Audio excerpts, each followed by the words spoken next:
Hey everyone, it's Marvin. Thanks so much for listening to Books and Boba. I just wanted to take a quick second to remind you that Books and Boba just launched our Patreon to help support our future endeavors. Rira and I have been running Books and Boba for the last 6.5 years, and we've always talked about wanting to do more, including expanding our content offerings, being able to go to book events and do more coverage. And so to help us get closer to those ambitions, we started a Patreon to help us grow and to better support books by Asian and Asian American authors. We are offering 2 tiers for our Patreon. The first is our regular Boba member coming in at $3 a month, which will give you access to our brand new Books and Boba Discord server so you can engage with your fellow Books and Boba Club members and also Rira and myself in real time. This is where we'll be aiming to move the bulk of our book club discussions, but rest assured we'll still have a presence on Goodreads as well. And our premium tier is our Honey Boba member tier coming in at $5 a month, where in addition to access to our Discord server, you'll also get access to our monthly Boba Chats, a bonus podcast where Rira and I and some guests will get together each month and have a more casual discussion on stuff that may or may not be book related, as well as answer some listener Q&A. Honey Boba members will also have access to a poll to help decide an official Books and Boba book pick once per quarter.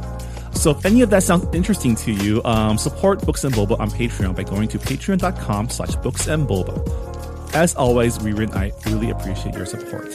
All right, thanks for listening, and I'm on with the show. Hey everyone, this episode of Books and Boba is brought to you by Libro.fm.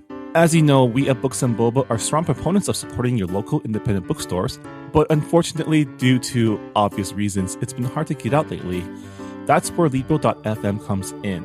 Libro.fm is the first audiobook company to make it possible for customers to purchase audiobooks through their local booksellers of choice. They offer over 150,000 audiobooks, including New York Times bestsellers, and hundreds of bookseller recommendations. And each purchase goes to support one of their 1,100 plus independent bookstore partners. Audiobooks are a perfect way to work through the TBR list of yours while doing chores, walking the dog, or just staying safe at home. All you need is a smartphone with the Libro FM app.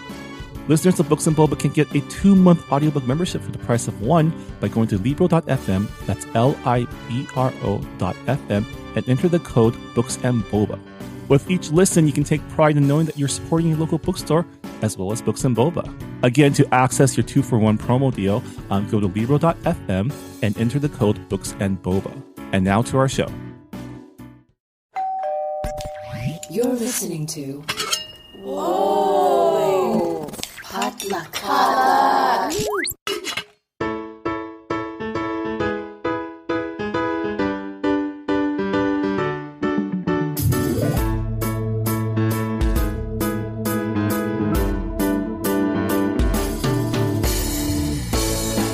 Hey everyone, welcome to Books and Boba, a book club and podcast featuring books by Asian and Asian American authors. My name's Marvin Yue.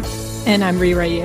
And we are here today to bring you another great author interview, this time with Suzanne Park, the author of Loathe at First Sight and The Perfect Escape, both of which came out earlier this year. Yeah, Suzanne's books have been on our radar for some time now. I remember when we announced the book deals, I was really excited. So I'm really glad that we were able to get her on the podcast.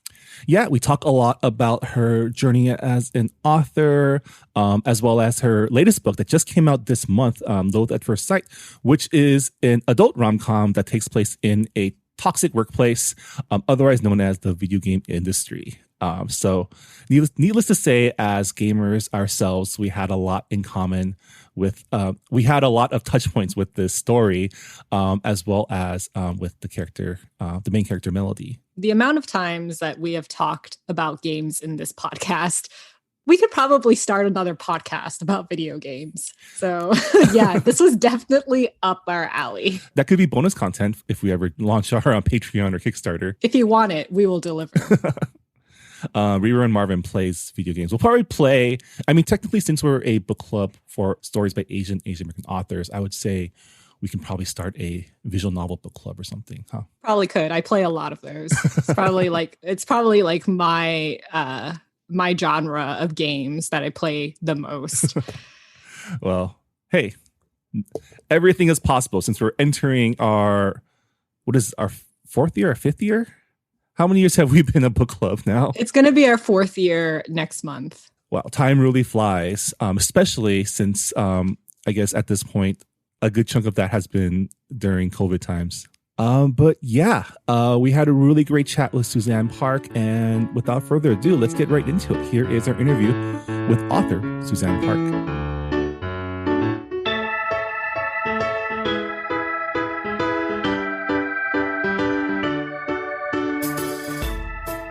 So we're here with Suzanne Park, the author of The Perfect Escape and Loathe at First Sight. Thank you, Suzanne, for joining us today. Thanks for having me. This is going to be really fun, I hope. Welcome. I hope. Okay. It will be fun. We're going to ask you all your deepest, darkest secrets on this podcast. I know, I'm a little nervous. Well, now the pressure's on us to make it fun. So tell us a little bit about where you're from. Well, I was born and raised in Tennessee, so in a town right outside of Nashville. So at the time, the town didn't have that many had mostly just white people in this town, and I think slowly and surely over the years they've increased it to about 3%. It's a pretty big waves they're making there. But so I was born and raised in this town, but I did most of my schooling in Nashville. So 18 years of my life spent in the South. Are you also living in Tennessee right now, or have you relocated? Yeah. So after high school, I moved to New York for school, and then after that moved to Los Angeles for grad school. So I've moved to those two cities and then found a position in Seattle and lived there for a number of years, and then moved back to LA about 8 years ago. So I consider LA my home now, but definitely still have a lot of friends in Nashville, and I do like to go visit. We kind of had the same trajectory because I'm from Georgia, and then I went to school in New York, and then I moved to LA, and now I'm here. Yeah. So I totally understand when people ask, like, where are you from? I'm like, I don't know. I'm from like 4 different places. So yes. Yeah. And I've lived in at least all of those places for a number of years. So in New York, I was there for 7 years. In LA collectively, I was there, it's been twice that I've moved here. Over 10 if you combine everything, and then Seattle also a long time. So I consider all of them my home to some degree, but yeah, Nashville I do consider like my hometown. Wow. Yeah, I had the opposite. I was born in Toronto and then moved to LA, and I've been here ever since. And I moved here when I was 1, so I'm barely Canadian. I've always wondered about like what does that feel like? To be in one place? I mean, to be in one place for your entire life. I mean, I've lived in other cities. Like? I've lived in DC. I lived in San Diego. But I think I've spent at least 25 years of my life in LA, specifically in San Gabriel. Okay.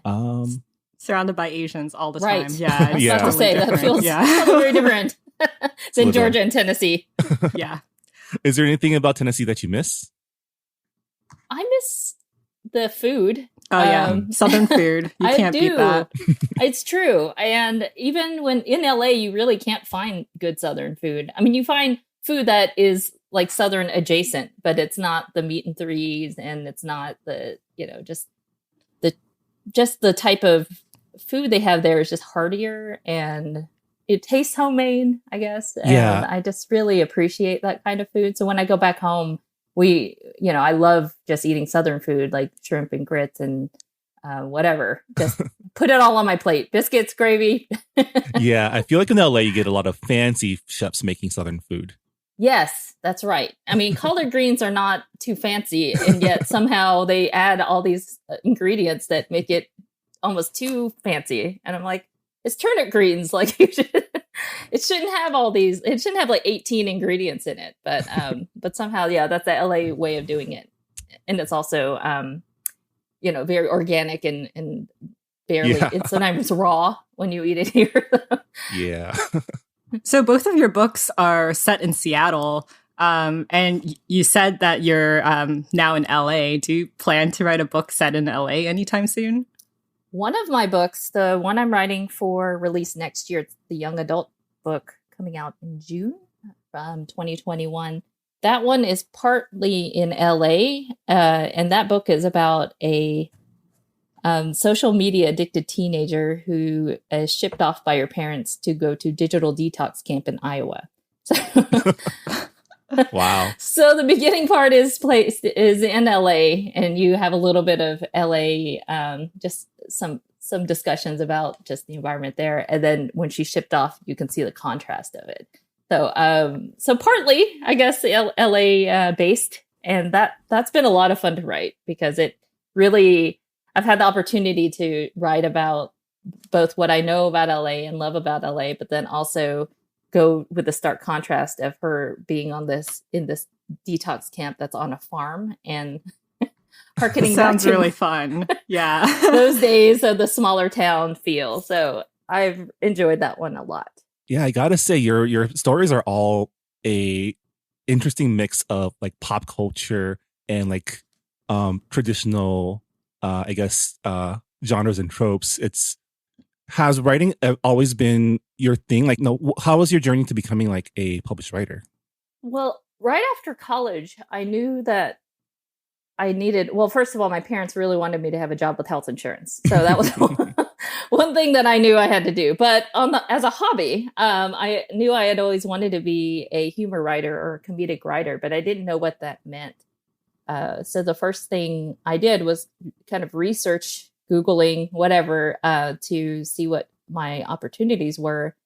And stand-up comedy was something that I ended up doing for a number of years, and had some success in that industry. But after about 10 years of performing, I realized this wasn't what I was supposed to do. This wasn't what I had planned. And then had to do a really hard look at what I actually wanted to do. So I took a lot of writing classes at that point and ended up writing various things before I ended up doing novel writing. But I tried a little bit of screenwriting. I tried essay writing, memoirs, and then finally ended up in this mentorship program called Pitch Wars. And basically you submit a manuscript to be considered for mentorship. And when I was selected for that, that's when we completely overhauled my manuscript. And then I realized with their help that I could actually be an author of fiction. And I really took to that. And since then, I've been having a great time coming up with these absurd stories that hopefully, again, as you said, touch pop culture. They're a little bit nerdy. And I just am enjoying writing them. And I think that's also very important, is to enjoy the work you're producing and keep its integrity. Especially when it comes to novel writing, because it is such a marathon. And if you don't enjoy what you're writing, then yes, it's painful. And then you wonder like why you're doing it in the first place. So right. It's good that you enjoyed writing your novels. So you had 2 books that released this year: The Perfect Escape, which came out in April, and Loathe at First Sight, which came out last week. We're recording on August 26th, everyone. And one is YA and the other is adult romance. So did you write both of them at the same time, or did you work on one and then you started the other? Like did you start on Perfect Escape first? So the order has been interesting because the way they were released is different than how the order that I wrote them. I wrote Loathe at First Sight. That's actually the second manuscript that I completed. And we had tried to shop that around, and it got so close to being acquired. But various things came up, whether it was that the editors didn't know how to market a gaming book to, this isn't something that is, because at the time it was more of a workplace comedy, and it didn't really fall in any category that they had already done before. And there were, it was just hard for them to place it. So we shelved that one. And then it wasn't until a few months later that I realized that I wanted to change it to a rom-com. And had binge watched a lot of movies in that time frame, and was watching Clueless, Legally Blonde, these late 90s, early 2000s type of rom-coms that have a huge coming of age element as well as a romance. And I realized that my book really could be like one of these books, and it actually could have a bigger, higher stakes because of that. So I ended up writing it so that it was a little bit more lighthearted, and ended up with less of the workplace drama and more of the comedy with her relationships around her. And while I was writing that one, or revising that one, I had actually finished The Perfect Escape. So that one went, on the market and was being shopped around. That got picked up within a month as far as getting an offer. And then when we put this next one out on submission, Loathe at First Sight, it got picked up pretty quickly too, around the same time. So it seems like, wow, all this is happening at the same time.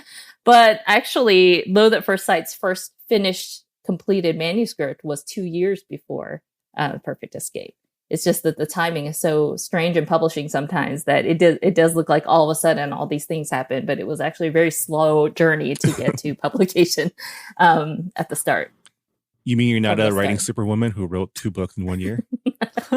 Although that is something I'm trying to do now, which turns out to be very hard. So especially in a pandemic, but I am attempting to do 2 drafts this year, and I finished one of them. So one is in line edits, and that's the young adult one, the detox one.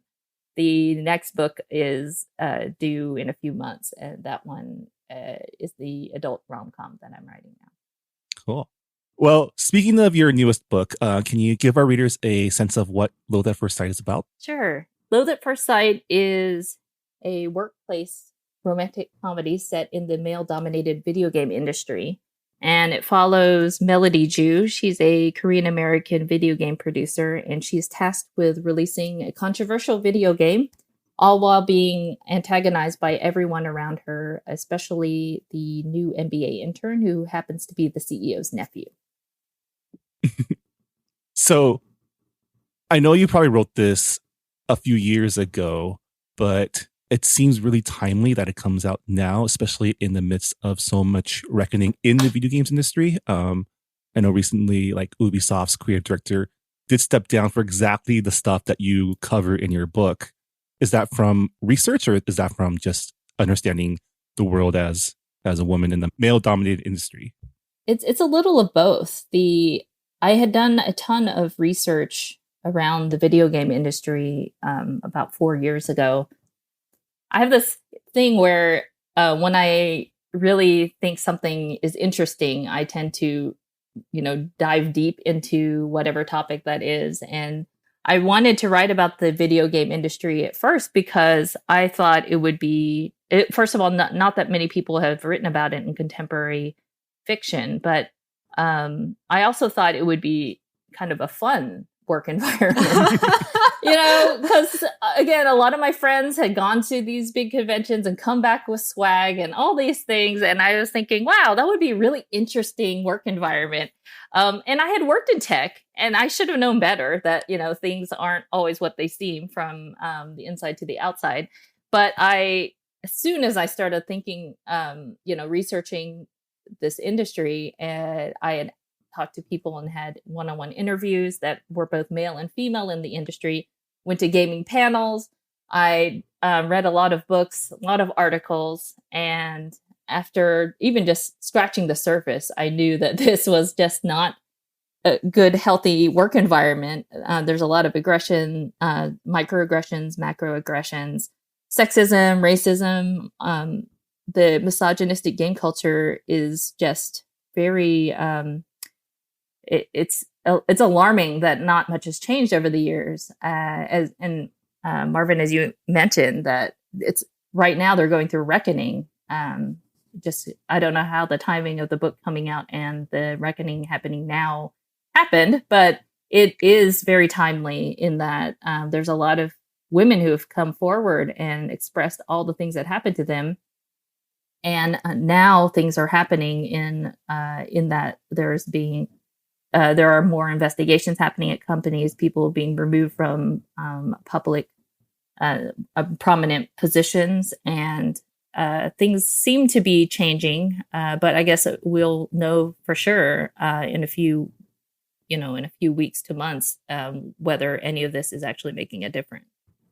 Yeah, actually, like ever since the news about Ubisoft, I think it was like 2 months ago when the news dropped, there were a lot of tweets, and someone compiled all of the accusations and who got fired or who didn't get fired, and what position they had at these companies. Some of them were streamers, some of them were game developers or CEOs. And I actually went through them, and a lot of them did not get punished for any of their harassments. There were a couple, but like you said, not much has changed. I guess the biggest change is that people are actually getting fired, and there is more of a conversation now rather than I think when Gamergate happened, there was no protection for a lot of like women developers, but now there is the Me Too movement. There is more of an openness that didn't exist before. Actually, when I'm a gamer, and my significant other, he's an indie game developer. So I was pretty well versed in the harassment that happens in the game industry, also the tech industry, and just a lot of the toxic environment that it is. So I was very surprised when I heard that Loathe at First Sight was a romance set in the gaming industry. I was just curious as to like how a romance could happen when so much shit happens in a gaming workplace. So was it difficult to figure out like all of the romantic elements of the book?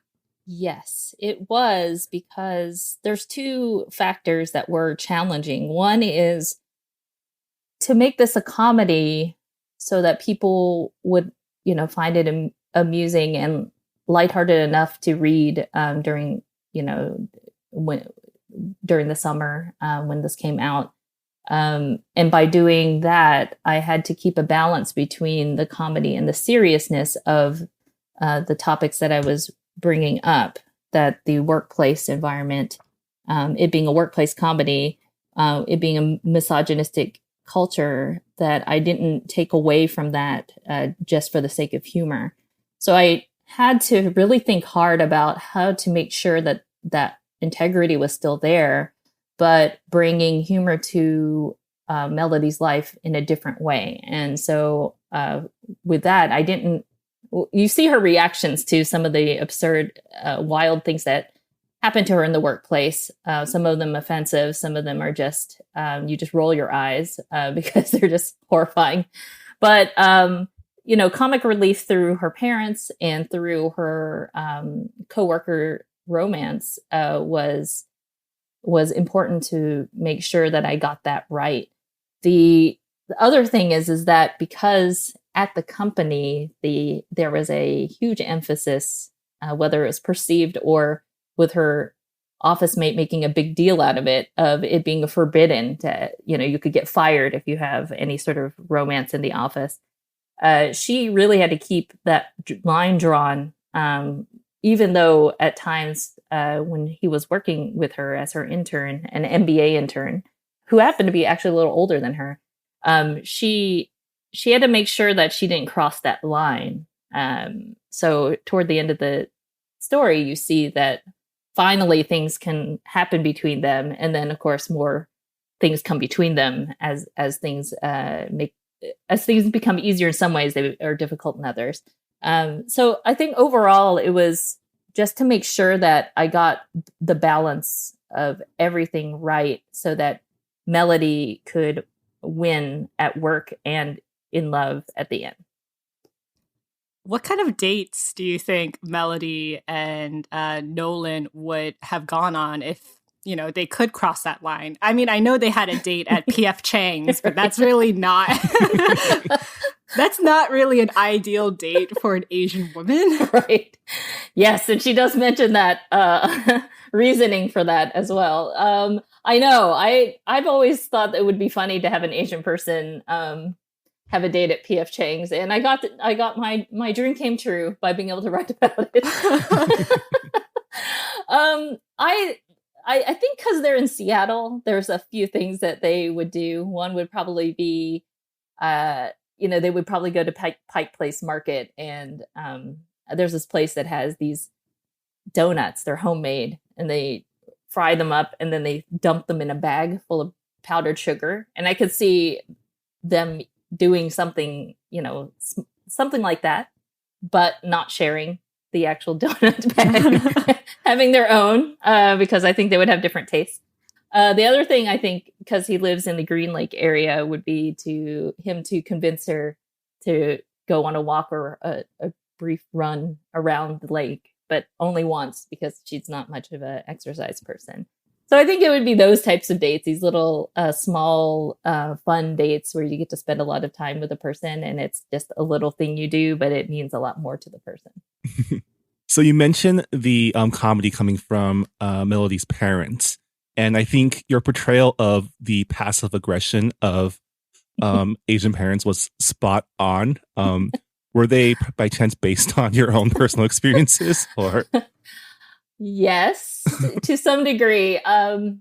So one thing I wanted to do and you'll see this as I hopefully keep producing more books, is that I tried to make sure that not all the characters are the same. So in The Perfect Escape, you have a set of parents that are very different than Melody's parents in Loathe at First Sight. In Loathe at First Sight, though, the parents are very similar to mine. A lot of the things that came out of Melody's mom's mouth were either things that actually came out of my parents' mouth or things that I actually toned down. So I do appreciate that you see that a lot of the things that the parents say might actually come out the wrong way, but they all come from a place of love or wanting happiness for Melody. But, again, there are some scenes where you're very uncomfortable because, either they say something and she reacts to it defensively because that's just the funny relationship they have, or there's some scenes where they're around other people she knows and she just doesn't know what's going to come out of their mouth, and she's used to her parents, but other people, she doesn't know how they'll see some of those comments that come out of their mouth. So there's a scene where she's at her parents and her love interest parents are at a buffet together, and they decide to sit together, and it's just, that scene was maybe the most fun to write, because I just kept thinking, like, I remember when my parents met, my husband's family, I remember thinking, oh, I don't know what's going to happen. There's going to be fireworks. There could be, water thrown in people's faces. Who knows? So I think in the end, though, again, because it comes from love, I think by the end hopefully people see the comedy as more of a way to get a little bit of levity from the workplace drama, but also see that they actually do have a good relationship by Asian American kid standards. Yeah, I mean, I think that's the extra layer that I got from it as being an Asian American, although I'm Chinese American, not Korean American. But my parents do live abroad now, so I only get to talk to them over the phone. And I've definitely had that conversation where they would call me at odd hours because I didn't call them earlier. And the fact that I could have called them earlier, but I didn't, led me to this part right now. I really related to Melody's plight there, but also understood that it's our own damn fault this is happening. Yes. There is something funny, too, about at least a lot of the Asian parents that I know, where when you get into your mid to late 20s, they sort of re-enter the child's life to provide parental guidance again. It's because, you've graduated from college. Again, hopefully you've gotten a job with health insurance, hopefully paying off your student loans. But now's the time where it's time to find a relationship and get married and have kids and enter that next world of, maybe buying property or whatever. And they decide to re-enter and provide their sound parental advice. Right. And it's, again, it comes from a place of caring, but it really comes off sometimes as meddling. And I think I try to keep that with Melody's relationship, again, lighthearted, but it definitely has happened in my life where I think I was 27 to 28, around that age where my parents decided that's the time that they want to talk a lot about what they expect from my 30s onward. Right. Go right ahead, Marvin. Right. All the life advice they should have given us in our teens, they decide to wait till we're adults. It's like basically don't date until you're after college, and then now you need to find a husband. And I was like, wait, what happened? What did I miss? And then why do I have no social skills around this too? So I missed a big chunk of life knowing what to do during the 20s. I just wanted to add a quick thing. As a Korean American, I definitely got war flashbacks when I was reading the scenes with Melody's parents. And I think one aspect of having a Korean immigrant parent is that they cannot go a day without Korean food. And it does not matter if they're in a different country. There's a short scene where Melody finds out very last minute that her parents are going to Italy the next day. And she finds out later that they barely ate any Italian food. And I was like, oh God, I'm getting like memories of when my family went to Paris and they had brought a rice cooker with them. And yes, that is a thing. Asian parents, some of them bring rice cookers. There's smaller ones, just, and the type of food that they are comfortable with in case they don't want to eat the food of the location that they're going. And that's happened to us. And it's so funny because I remember my parents, after they retired, decided to take a lot of cruises, and they would always come back, talking about the cruise food and then some of the Korean food they had at various places. And I'm like, wait, you literally been at 20 different countries in the last 3 cruises or 4 cruises that you've been on. How did you, how is this what you're talking about? And it was always comparing her own cooking to the actual, the food that they had in, again, Paris or wherever they went. It was Rome. They thought it was very important that they at least try it out so they can compare. And say that it was inferior. Yes. To Korean food. That is important. Yes. So I found Melody to be such an empowering character. When she's confronted with a lot of the misogyny and sexual harassment at work, she stands her ground and she speaks up in very creative ways that doesn't get her fired, thankfully. And it's kind of a boldness that we don't really see in many young Asian women in literature and media. And I kind of wish I had her confidence when I was in my late 20s as well. Can you talk more about how you developed that strength in Melody? Sure.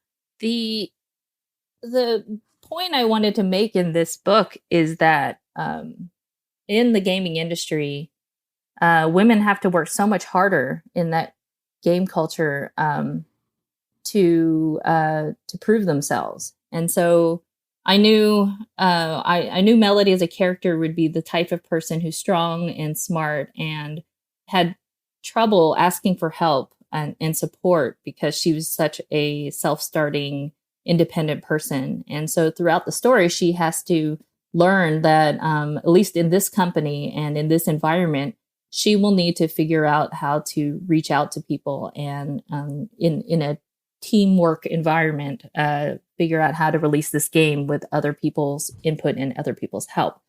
By the end of the game, end of the story, though, she figures this out and is able to do this effortlessly. I wanted to make sure that when I showed Melody's strength, that it wasn't something that came out of nowhere, where hopefully if women read this book and see how she's gotten through some of these work experiences that are very trying and negative, that she is able to handle herself in a realistic way that won't get you fired, as you pointed out. And I had to really think hard about those scenes because, again, it is important to showcase strength and then provide humor in this book, but I didn't want it to be something like her all of a sudden waking up with superpowers and is able to suddenly develop this video game and is all of a sudden reads a book and is now a strong coder. I didn't want these sort of easier wins for her, but I did want the triumph she had at work to be smaller scale and realistic, so that by the end of the book, they kind of all add up and you see that she's really grown a lot and that she's finding more strength in knowing that she was able to do a lot by herself because she was able to find, I recognize that finding support and help at work is not a sign of weakness. It's actually a sign of strength. I was so stressed out with a lot of the work obstacles that were thrown her way. I know that this is an enemies to lovers type of story, but the true enemy in this book is her boss, Ian McKenzie, who is the worst boss ever out of all sexist, racist, and incompetent bosses out there. Did you draw his character from any previous bosses you've had to work with? Let's see. How do I answer that question? That Ian McKenzie, I've worked with a lot of these guys that are like Ian McKenzie. It's not necessarily a boss, but it's people who take other people's ideas and write them and say that they're their own. It's these smaller things that some men do in the workplace that all kind of, I took all of the things that bothered me the most about where I've worked and people I've worked with, and then I rolled them up into who Ian McKenzie is. So he's like the ultimate worst coworker ever, you know. I said, I was discussing with somebody that one of the types of things that happened to me in the workplace, and this is in a small example, is, you know, I worked on this one project where I created this giant spreadsheet for coming up with product attributes and features that needed to be produced. It wasn't even my role. I was a marketing person, but somehow I ended up being asked to do somebody else's job. So I ended up, again, doing all this product management stuff for a software company. And it was a Google Doc. So I shared it with my sort of immediate teammates. And then the next day I had to go in and add some new line items, and noticed that there were about 15 to 20 people logged in.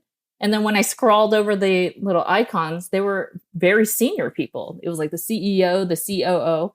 And I was so confused that I, you know, reached out to my boss and the team. And I said, well, why is everybody in this document? It's very disturbing. And they were having a meeting without me. And one guy had presented the work as his own. So that type of thing that happened in the workplace, again, I wanted to show that does happen to real people. And funny enough, I've had a lot of women message me or talk to me since the book has been released and let me know that whether they work in advertising or in higher education, that these type of coworkers, they've run into them all the time. where they take people's ideas or they talk over them in meetings or just take their idea or in an email and rephrase it slightly and just cut and paste it as their own. That type of stuff seems to be very common. And I wanted to make sure, because there aren't that many workplace comedies out there, that I got this part right. Yeah, men are awful in every Sorry, Marvin. industry. I mean, it's sad to something that's coming to light is this kind of collective, not well hidden secret that this type of stuff actually happens all the time in every single industry. And that's why we're seeing all these, reckonings everywhere, even in publishing, in tech, and gaming. Mm-hmm. And I think it's important for stories like yours to create that spark to at least show people that they're not. I mean, that's the thing with representation, right? Whether it's racial or gender or even workplaces, these experiences are not as uncommon as people think they are. And by seeing these portrayed, I hope that it gives them a little bit of strength to really reflect on their own values and lives. Yes, I'm hoping the same. A lot of the people who have talked to me are from all sorts of backgrounds, and different ethnicities, and it's encouraging to me to see that so many people have appreciated Melody and understand why I wrote the book the way I did, and it hopefully will shed light on maybe in a different way what's happening in the gaming industry, and hopefully adding to the collective movement of things changing in that environment. So we talked a little bit about how there is more of an open conversation in the gaming industry about all the terrible misogyny that happens. And Melody has a squad of supportive and capable women, both in the workplace and also in her personal life, like her two best friends, Jane and Candace. And I thought it was really interesting because Jane and Candace are very different and they're going through major life changes. And Melody's coworkers, they are also like very distinct. And I thought you did a really terrific job fleshing out pretty much all of the characters, but particularly the female characters. How did you decide what types of personalities would mesh well with Melody? That's an interesting question. I haven't ever been asked that. With the female characters, some of it is based on real people I know in the character traits. But I also wanted to show, as you mentioned, the breadth in terms of characterization of women, professional women. And so coming up with the easiest person to come up with was Jane, in that she was this investment banker who, was all about getting deals, and she's pretty much like loves things to be orderly. And in the story, she ends up getting engaged, and she turns into like the ultimate bridezilla. And so I wanted to show a little bit of, outside of work relationship building for Melody, and to kind of buffer her personality, I chose Candace, who is a sweetheart. And I think in any friend group, you have different personalities, and you try to, it's not like everyone is the same. And what I wanted to do was showcase that, where Candace has, she's a PR person, and she helps Melody find people who can help her out during a really tough trolling situation. And she's super resourceful, but she almost doesn't seem like the kind of person who would be able to help her that way. And so I wanted to make sure that I picked two strong women in her corner. And then at work, the Cat and some of the other secondary characters, I wanted to make sure that they were also strong and were able to be very different from Melody, but also compatible in that they appreciated Melody for who she was, and were supportive instead of the type of sometimes people portray women as being, cutting and cutthroat. And I didn't want that for this novel, especially because Melody has to go through so much at work anyway. Yeah. I also liked how, around your late 20s, like your friends start to get married and some people start families. And I really like that contrast of like, oh, my friends are going through these adult phases, whereas like it feels like I'm missing a step here. So I was really grateful for that contrast. Was the book always called Loathe at First Sight? Because obviously readers can immediately sense the enemies to lovers trope. The original title, back when it was a darker workplace dramedy, it was originally, so I think we put it on submission as Against the Odds, which definitely has a different feel than Loathe at First Sight. And once I wrote and established Nolan as her love interest, because the original version had her in a different life stage, I wanted to make sure that I picked, or we all agreed on a title that where, sure, Loathe at First Sight definitely is addressing the key relationship in the story, in that she really does not like Nolan at the beginning. But I also wanted to give a nod to the fact that there's all these trolls and jerks at work that respond to her game and to her so negatively, and they second guess her and underestimate her the entire time that she's, working on this game. And so having a title that could address both was worked out really well in that sense. So yeah, so I think it started off as more of a title that addressed the workplace only, and then turned into kind of a title that could work both on the romance front, but also address the antagonists all around her. So I have one last question for you, and it's a very light question. Are you a gamer? Like, what games do you play if you are a gamer? I was more of a gamer about 10 years ago, when I had a lot more free time, pre-children and pre-everything. I ended up back then, I have a very addictive personality, in that once I start something, I kind of have to finish it. Or it just, to me, I don't like leaving things open. So I've actually finished a few games that where I knew I finished it and was disappointed because the credits would roll. And then it would start me back at the beginning. So I finished Katamari Damacy. It's this game where it's like this, I don't even know how to describe it, but it's this sticky ball that rolls around, and you use the controllers to roll it in any direction.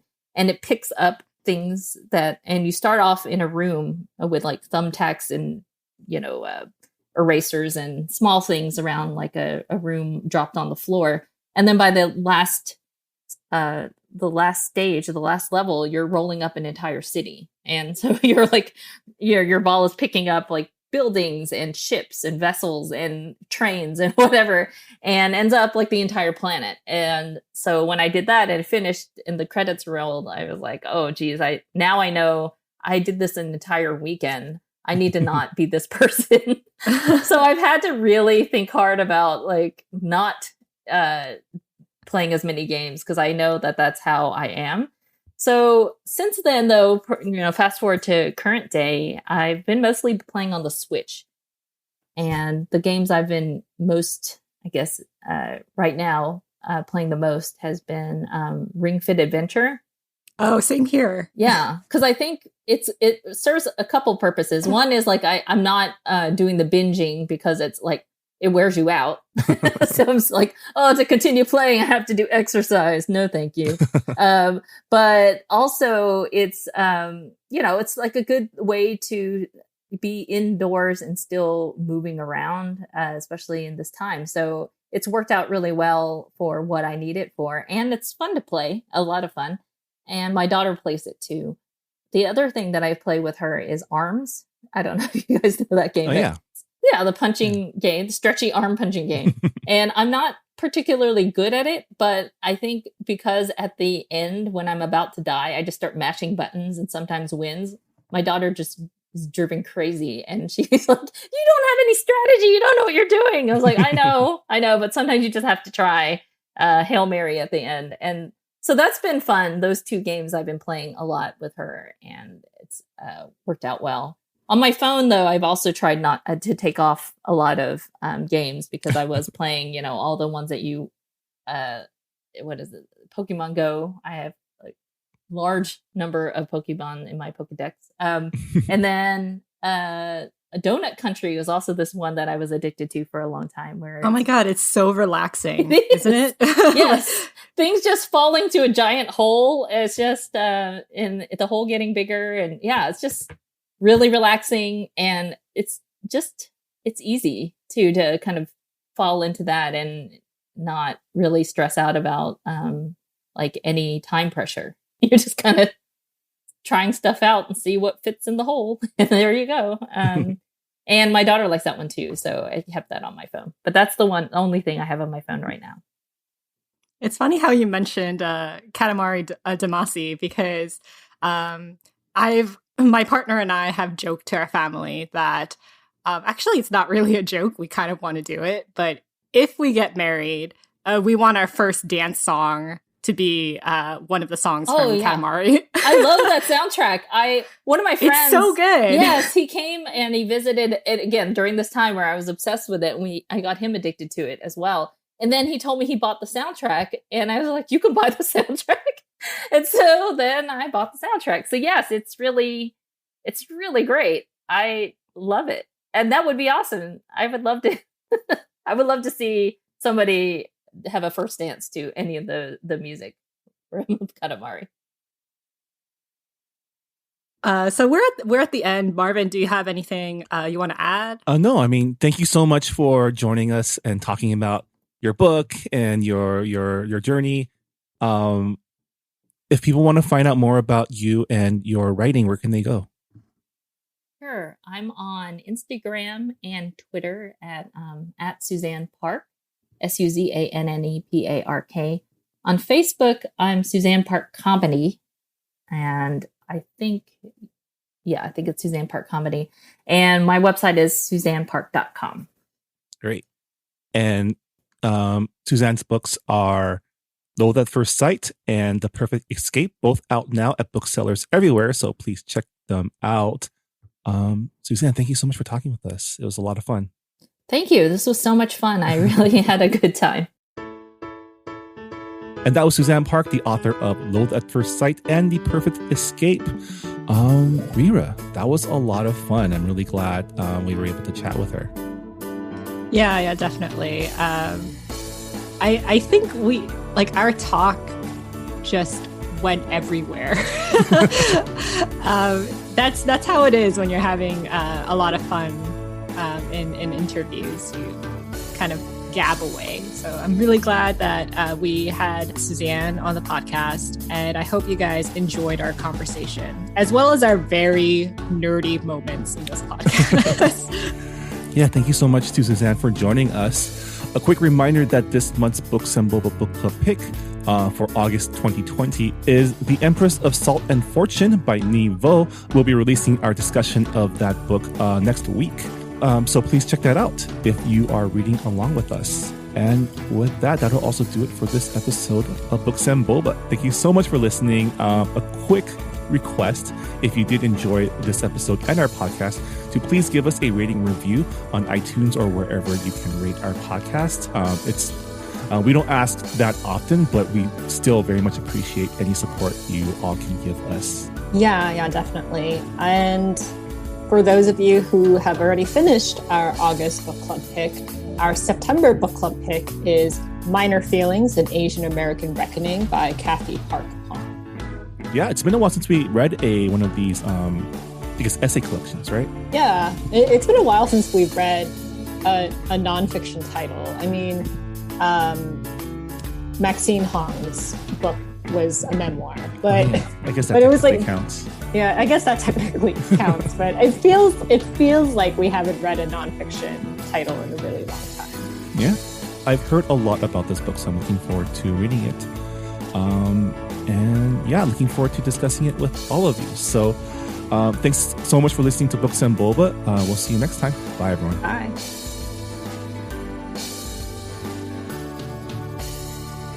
Thanks for listening to Books and Boba. This podcast was hosted by Marvin Yue and Rira Yu and edited and produced by Marvin Yue. Follow the book club on Twitter and Instagram by going to @BooksandBoba and engage with us on Goodreads on our Goodreads group. You can also check out past episodes of the podcast by going to booksandboba.com and by subscribing to us on your favorite podcast app. Books and Boba is a proud member of the Potluck Podcast Collective, a collective of Asian American hosted podcasts featuring unique voices and stories from the Asian diaspora. Learn more about the collective and check out our fellow Potluck shows by visiting the website podcastpotluck.com. Thanks for listening.